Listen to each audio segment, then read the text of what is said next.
Bien, vamos a explicar el modelo del transbordo. Primero que nada, tenemos que ver en qué consiste el modelo del transbordo. Se caracteriza por ser de alguna forma más real que el modelo del transporte porque nos ejemplifica una situación donde entre las fuentes y los destinos tenemos intermediarios. Esto podrían ser bodegas intermedias donde se concentran productos como hubs, ¿verdad? Para hacerlos llegar a nuestro cliente o a nuestro destino final. Matemáticamente, se trata de reducir el problema del transbordo a un problema del transporte. Para esto vamos a usar un concepto que le llamamos amortiguador y que voy a explicar más adelante. Un modelo de transporte es como esto que estamos viendo. Primero que nada, hay una fabricación de productos que tiene su tiempo. Eso es otra técnica, ¿verdad? Administración de la producción, técnicas de lean manufacturing, etcétera. Posteriormente viene lo que es el transporte, ¿verdad? Desde que lo cargamos el producto y lo descargamos. Aquí estamos viendo un resumen muy práctico, muy sintetizado de el transporte de los vehículos desde la fábrica hasta el distribuidor final, como lo podemos ver ahí. En una concesionaria. Esto quiere decir, se genera el producto en la fábrica, se transporta y llega directamente al concesionario. Esto puede ocurrir, pues, a lo mejor en los casos donde con los concesionarias que están en la misma ciudad que la fábrica. Analizándolo desde la perspectiva del modelo del transbordo, básicamente lo que sucede es lo siguiente. Se fabrica, después viene una operación de transporte, se concentra el producto y posteriormente se envía a los destinos finales. En el caso del automóvil, a las concesionarias. Entonces, esta figura que tenemos ahí en el centro nos ejemplifica lo que sería estas hubs, estos almacenamientos intermedios que tenemos del producto entre la fuente y el destino. Vamos a ver esta situación, cómo se vería resumida en un ejemplo. Pensemos que tenemos dos fábricas de automóviles que se enlazan con tres agencias y tenemos dos centros de distribución. La capacidad de las fábricas son 1000 y 1200 autos por periodo. Las demandas de las tres agencias son 800, 900 y 500 autos respectivamente. Ya que tenemos esta idea, la podemos plasmar gráficamente de la siguiente forma. Tenemos las dos fábricas, los nodos P1 y P2, uno con una capacidad de oferta de 1000, el otro con una capacidad de oferta de 1200, que se enlazan con los distribuidores finales de 1, de 2 y de 3 a través de dos bodegas intermedias o dos centros de distribución. Ya hablando de los clientes finales, estos tienen demandas de 800, 900 y 500. Dentro de lo que es la figura, podemos identificar cuatro conceptos con respecto a los nodos que están representando a fábricas, centros de distribución y agencias. Están las fábricas que les llamaríamos nodos de oferta pura. Estos nodos son P1 y P2 porque lo único que hacen es generar el producto para empezar el transporte del mismo. Ahí se fabrica y ahí inicia el transporte del mismo. Después están los nodos de transbordo, en esta figura T1 y T2, que lo único que hacen es recibir y enviar producto, no se quedan con nada. Finalmente están los nodos de demanda, pero estos nodos de demanda se dividen en dos. Nodos de demanda que también ofertan, quiere decir, se quedan con producto, pero también tienen la capacidad de envío. En la figura podemos ver que el nodo de 1, que la agencia de 1 tiene una capacidad de envío hacia la agencia de 2 con un costo de $5 por automóvil. Y también podemos ver que la agencia denominada D2 puede enviarle a la agencia D3 automóviles a un costo de $3 por automóvil. Estos dos nodos D1 y D2 les llamamos nodos de demanda que también ofertan. Y finalmente nos quedamos con en este caso, los nodos de demanda pura y en este caso el único que es D3, que se llama demanda pura porque lo único que hace D3 es recibir sus 500 automóviles. Con esta información repasamos un poquito los tipos de nodos. El nodo de oferta pura solo ofrece producto, el nodo de demanda pura solo necesita producto, los nodos de transporte son nodos de paso, son todo lo que reciben lo envían, no se quedan con nada. Y los nodos de demanda que también ofertan se quedan con producto, pero pueden enviar. Ahora, ¿cómo pasamos de un modelo de transbordo a uno de transporte? Dijimos al inicio de esta presentación que para resolver un problema de transbordo teníamos que matemáticamente transformarlo en un problema de transporte. Lo primero que hay que hacer es identificar todos los nodos de demanda y oferta. Gráficamente lo podemos ver de la siguiente forma. Los nodos de oferta son los que tienen flechas de salida. Los nodos de demanda son los que tienen flechas de entrada. Con esto planteamos una tabla que representa esta información. Definimos los costos de cada ruta, ¿sí? Entre los nodos, qué costos existen. Me voy a retrasar un poquito en la presentación para explicar esto de los costos un poquito mejor. Por ejemplo, el costo de envío entre la fábrica 1 y el almacén de distribución 1 es de 3. Entre la fábrica 1 y el almacén de distribución 2 es de 4. Entre la fábrica 2 y el almacén de distribución 1 son 2 y hacia el almacén de distribución 2 son 5. Y así de esa forma vamos estableciendo los costos.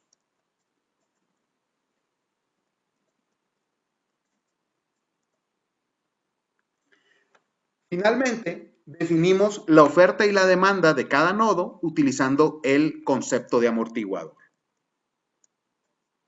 ¿Qué es este amortiguador? Es una cantidad que nos va a permitir pasar todo el producto por los nodos que están presentes. Esa cantidad, el amortiguador, es la cantidad mayor entre la sumatoria de la oferta y la sumatoria de la demanda. Hacemos una suma de toda la oferta, hacemos una suma de toda la demanda y comparamos. El valor mayor, ese es el que va a ser el amortiguador. Y este nos sirve para seguir con un problema balanceado. ¿Cómo utilizamos este amortiguador? En el caso de la oferta, los nodos de oferta pura van a ser solamente su capacidad. La cantidad de oferta de un nodo de oferta pura solamente es la capacidad que estos tienen. En el caso del diagrama que estábamos viendo que representa una situación real, son 1000 y 1200 para estos distintos nodos. En el caso de los nodos de transbordo, cuando los estamos analizando como oferta, su capacidad va a ser igual a el amortiguador. En el caso de los nodos de demanda que también ofertan, también es el amortiguador. Entonces, resumiendo, cuando analizamos los nodos que ofertan, los nodos que tienen flechas de salida, los nodos que envían producto, sus ofertas son las siguientes. Los nodos de oferta pura, su capacidad, lo que son capaces de generar. El resto de los nodos, sean de transbordo o sean de demanda que también ofertan, su capacidad, su oferta es el amortiguador. Esta cantidad que ya dijimos cómo se calcula. Cuando estamos analizando la demanda, ahí cambia un poquito la forma de calcular esta. Los nodos de demanda pura es su necesidad, la demanda que ellos tienen. Los nodos de transbordo tienen como demanda el amortiguador. Los nodos de demanda que también ofertan, ahí va a ser el amortiguador más su demanda. Aclaro que hay nodos que van a funcionar de oferta y de demanda. De esta forma, tenemos nuestro diagrama y identificamos que existen situaciones donde de forma tabular se nos va a pedir que calculemos cuál es el costo de envío entre una fuente y un destino que no tienen una ruta directa. Este costo le vamos a llamar M. En la figura podemos ver claramente que entre el nodo P1 y la demanda D1, entre la fábrica 1 y la agencia 1, no hay una ruta directa, ¿sí? La ruta es a través de diferentes nodos, pero una directa entre el productor 1 y la demanda 1 no existe. Por lo tanto, aquí entra el concepto de M. M como un costo muy elevado y que representa el costo de desarrollo de esta ruta. Regresemos entonces a nuestro ejemplo. Decíamos, tenemos dos fábricas, se enlazan con 3 agencias a través de 2 centros de distribución. Las fábricas tienen capacidades de 1000 y 1200 autos. Las agencias demandan 800, 900 y 500 autos. Volvemos al diagrama. Representamos esa información. Tenemos 2 nodos de oferta, 2 de transbordo y 3 demandas. 2 fábricas, 2 centros de distribución y 3 agencias. Están establecidos los costos entre fábricas, centros de distribución y centros de distribución y agencias. También tenemos la posibilidad de que el centro de distribución 1, denominado con el nodo T1, le pueda enviar al centro de distribución 2 a un costo de 7. Esto no quiere decir que este mismo costo se aplique si el centro de distribución 2 le envía al centro de distribución 1. Solamente es en el sentido de T1 a T2. Con esta información podemos calcular el amortiguador. La sumatoria de la oferta sería 1000 más 1200 y eso nos da 2200. La sumatoria de la demanda serían 800 más 900 más 500, lo cual también nos da 2200. En este caso, al ser iguales las cantidades, no hay un valor mayor. Por lo tanto, cualquiera de los dos es el amortiguador. Como la cantidad es 2200 y es igual, este valor de 2200 es el amortiguador. Con esto planteamos la siguiente información. En esta tabla está reflejado en los renglones las fuentes, en las columnas los destinos. Dicho de una forma muy simple y muy gráfica, los renglones son todos aquellos nodos que tienen flechas de salida y las columnas son todos aquellos nodos que tienen flechas de entrada. En el centro de la tabla están los costos que ya veíamos en el diagrama. Se han agregado M's en los casos donde no hay una ruta directa entre esos nodos. El ejemplo que nosotros vimos hace un momento fue entre el nodo P1 y el nodo D1, donde utilizamos la M.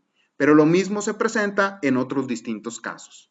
También observamos unos ceros por ahí en la tabla. Estos ceros representan los envíos de los nodos a sí mismos. Por ejemplo, de T1 a T1, 0, de T2 a T2, 0, lo mismo con D1 y con D2. En la última columna y en el último renglón están representadas las ofertas y las demandas respectivamente. En el análisis de la oferta, los nodos de oferta pura, que son P1 y P2, tienen solamente su capacidad como oferta, 1000 y 1200.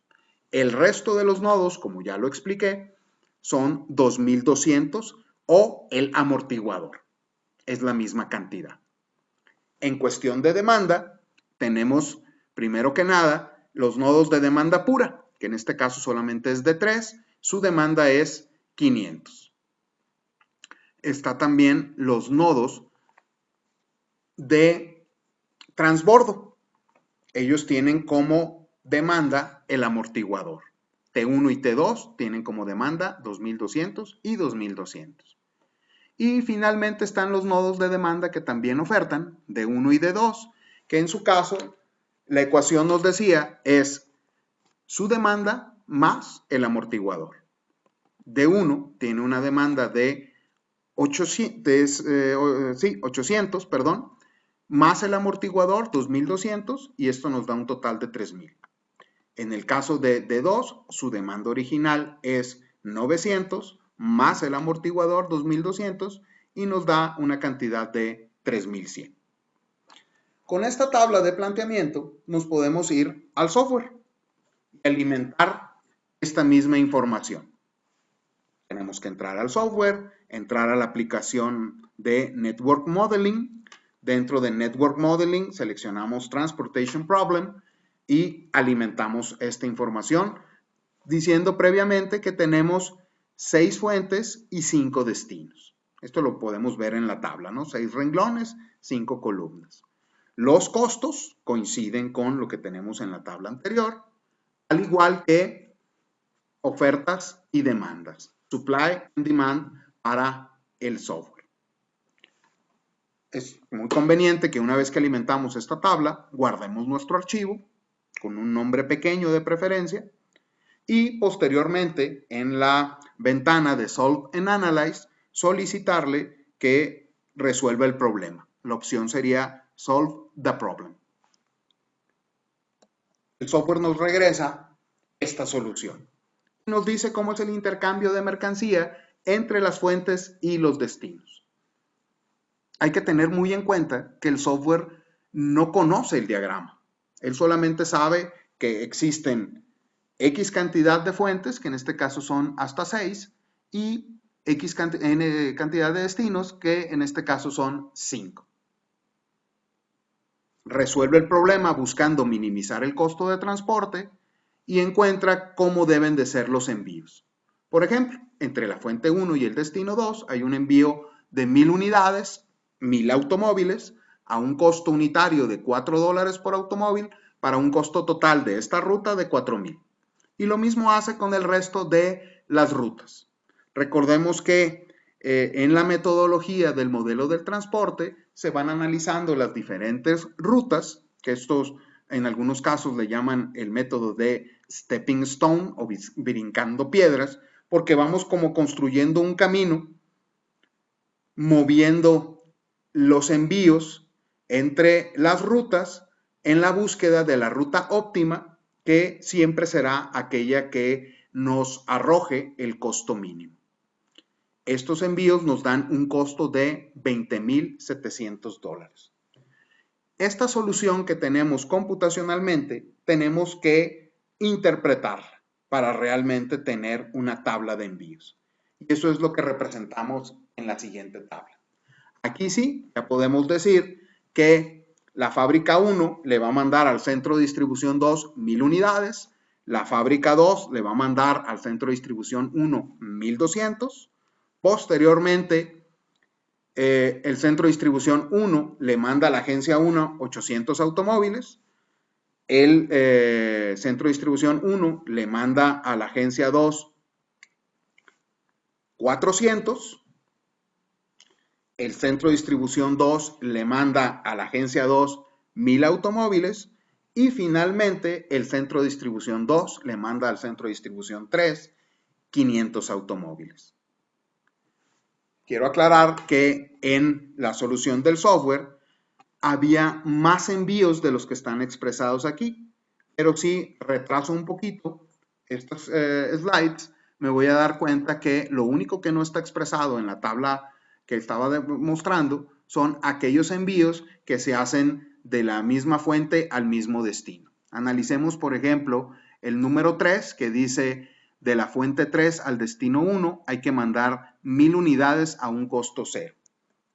Si voy aquí, la fuente 3, este 1, el destino 1, este 1, 1000 unidades a un costo 0 representa un envío interno que en la vida real no se presenta. Lo que se está haciendo es minimizando el costo de envío y cumpliendo con todos los requisitos. Matemáticamente hablando, desde luego. Bien. Con esto podemos decir que esta es la tabla de envíos y el costo al que se va a hacer, el costo mínimo de esta operación son $20,700. Y aquí podríamos decir que hemos terminado. Sin embargo, para ustedes todavía queda para afianzar este conocimiento en la parte de dominio del mismo y de la mecánica de solución de los problemas. Se van a resolver los ejercicios 1 al 5 del archivo de exposiciones que ustedes ya conocen. Vamos a dar una pequeña paseadita por estos problemas o estos ejercicios. En estos ejercicios solamente está la representación gráfica, no tenemos la parte de la vida real, ¿verdad? Que es de dónde obtenemos esta información, que eso es sumamente importante y lo vamos a platicar a más detalle en las próximas sesiones, para no quedarnos solamente con la parte del modelo matemático. Todo lo que es investigación de operaciones, sea modelos de optimización o modelos para la toma de decisiones, tienen que ver con la situación de analizar la realidad, buscar representar esa realidad en un diagrama, ese diagrama llevarlo a un modelo matemático, el modelo matemático resolverlo y una vez que tenemos la solución, interpretar la solución en términos de la vida real. Y muchas veces eso tendrá la necesidad de generar un análisis de sensibilidad que adapte la respuesta que el software nos está dando. Es decir, no solamente nos tenemos que quedar con la solución que el software nos da, como si ésta estuviera escrita en piedra. Bien, este es uno de los ejercicios. Aquí tenemos otro por ahí. Uno más. El cuarto. El último. Esta tarea la tienen que entregar para la próxima sesión antes de que la misma inicie. Los medios de entrega, ustedes los definirán, tendrán un foro en Blackboard para quienes quieran entregar un solo archivo, puede ser un Word, un PDF, Excel, etcétera. Y quienes lo hagan a mano, pues tienen que hacer la entrega en el salón de clase. Pues bien, aquí dejamos la explicación del modelo del transbordo, la introducción al modelo del transbordo.